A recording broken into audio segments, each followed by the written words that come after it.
Our chief foreign editor, Rob Parsons, has been keeping a close eye on this trial. He joins us now to talk a bit more about all of this. Rob, this trial of Donald Trump for incitement of insurrection probably won't succeed if we look at the numbers closely, but it does still pose a real dilemma for the Republican Party. How big a dilemma do you think? Well, it's going to be an uncomfortable couple of weeks, at least for Republicans in the Senate, because they're put on the spot. It's very hard for them to deny the responsibility of Donald Trump.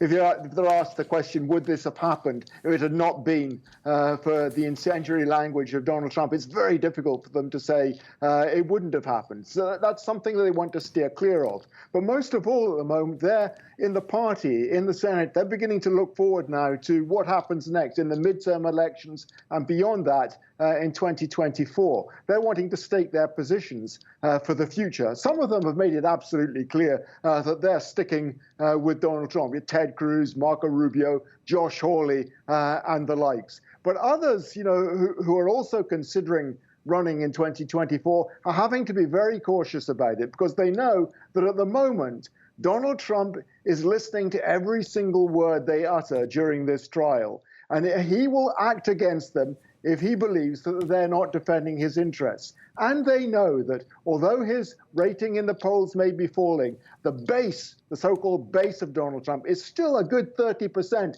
They can't afford to lose that at the moment. Their calculation may be, however, that as time passes, and perhaps with the effect of this trial and the evidence that's presented, that the base may start to shrink, and the strength of feeling in the so-called base may start to waver as well.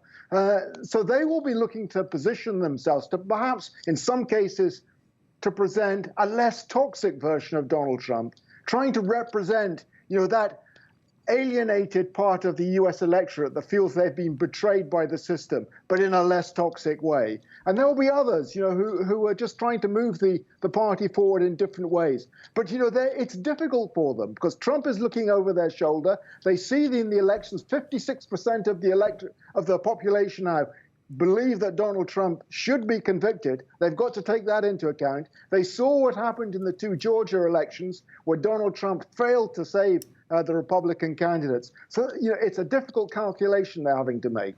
So, Rob, what about the Democrats in all of this? Like everyone, they know the odds are stacked against a conviction. They just don't have the numbers. But would a failure to convict absolutely amount to a defeat for the Democrats? No, I don't think so.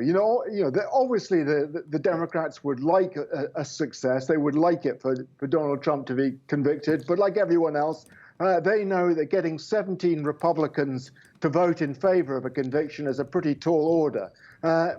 But what they are doing, I think, is pitching to the American public by presenting a strong case which will convince most Americans, including many of the waivers who might have voted for Republicans or Donald Trump in the last election.